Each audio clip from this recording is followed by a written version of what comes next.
اللہ کے پیارے نمازیوں، نماز جمعہ کے لیے حاضر ہونے والے بزرگوں اور دوستوں، اللہ رب العزت کا بڑا ہی کرم، اس کا فضل اور ہزارہ احسان ہے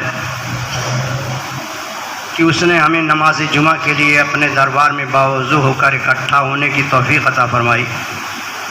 دعا ہے کہ اللہ رب العزت ہمیں ہمیشہ اپنے احکام کی پابندی کی توفیق دے اور ہماری ہر ٹوٹی پھوٹی عبادت کو قبول فرمائے۔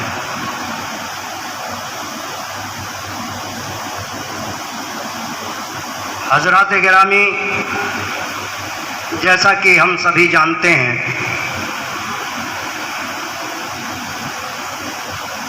کہ پیارے رسول صلی اللہ علیہ وسلم کی نسبت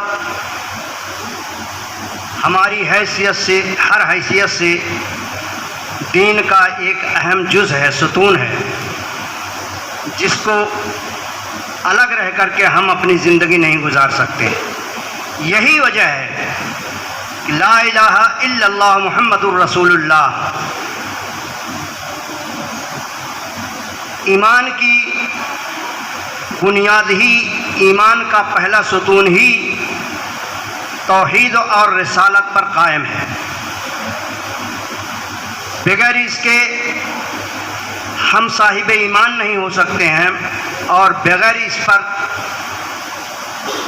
چلے ہوئے، بغیر اس کو اپنائے ہوئے، اپنی زندگی میں بسائے ہوئے ہم صحیح معنوں میں ایمان میں داخل ہی نہیں ہو سکتے ہیں۔ ایمان کا داخلہ ہی اسی سیڑھی کے پہلے پائدان سے ہوتا ہے، اگر اس کو چھلانگ لگا کر کے آگے بڑھنا چاہیں گے تو ناممکن ہے، کیونکہ سب سے پہلے جینا جو ہے لا الہ الا اللہ محمد الرسول اللہ کا ہے۔ اور پیارے رسول صلی اللہ علیہ وسلم جو دنیا میں تشریف لائے، آج اس مہینے کا تعلق بھی ربیع الاول ہے، اور ربیع الاول یہ خود اپنی فضیلت کا بے حد حامل ہے، لیکن جمعے کا اتنا مختصر وقت نہیں کہ اتنے لمبے بیان کو اس میں سمیٹا جا سکے۔ خاص باتیں، نچوڑ کی باتیں، پوائنٹ کی باتیں جو ضروری ہیں، اتنے وقت میں آپ تک میں پہنچانا چاہتا ہوں۔ اللہ تعالیٰ کہنے سے زیادہ عمل کی توفیق عطا فرمائے۔ حضرات گرامی، ربیع الاول، ربیع عرب میں ربیع الاول جو یہ مہینہ ہے، یہ موسم بہار کو کہا جاتا ہے، یعنی سب سے بہترین موسم کے اعتبار سے عرب میں یہ مہینہ ربیع الاول کا، یہ بہار کا مہینہ مانا جاتا تھا۔ یہی وجہ ہے کہ انبتر ربیع البقلہ یہ عرب میں بولتے تھے، یعنی اس میں فصل بھی بہت اچھی لہلہاتی تھی اور اس کا بہت بڑا دخل مانا جاتا تھا موسم کے اعتبار سے۔ یہی مہینہ ہے جس کو اللہ رب العزت نے اپنے لاڈلے پیغمبر حضرت محمد صلی اللہ علیہ وسلم کو دنیا کے اندر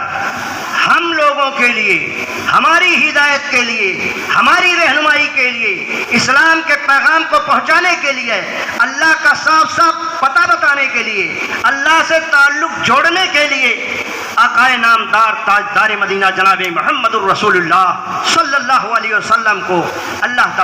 تبارک و تعالیٰ نے سلسلہ بشریت کے ذریعے سے ہم تک پہنچایا اور پوری دنیا پر احسان کیا ہے۔ قرآن پاک میں آتا ہے کہ پیغمبروں کا بھیجنا بھی سب سے بڑا احسان اللہ تعالیٰ کا بندوں پر ہے، اور یہ سلسلہ 1,24,000 پیغمبر کا دنیا کے اندر آنے کا رہا۔ آپ سوچیں گے جب پیغام پہنچانا ہی تھا تو ایک پیغمبر سے بھی اللہ تعالیٰ کام لے سکتا تھا۔ بے شک اس میں کوئی شبہ نہیں ہے کہ اللہ تعالیٰ کی قدرت کسی کی محتاج نہیں ہے، لیکن اللہ تعالیٰ کو دستور اور نظام بھی سمجھانا رہتا ہے کہ دیکھو اپنا پیغام اس طرح سے پہنچایا جاتا ہے، اس طریقے سے لوگوں میں، انہی لوگوں میں سے پیدا کر کے ہم نے جو ہے انہی کی قوم میں سے پیدا کر کے میں نے اپنے پیغمبروں کو اس لیے پہنچایا ہے تاکہ وہ اپنی بھاشا میں اپنی بات کو سمجھا سکیں، دین کی بات کو بتا سکیں، دین کے احکام کو لوگوں تک پہنچا سکیں۔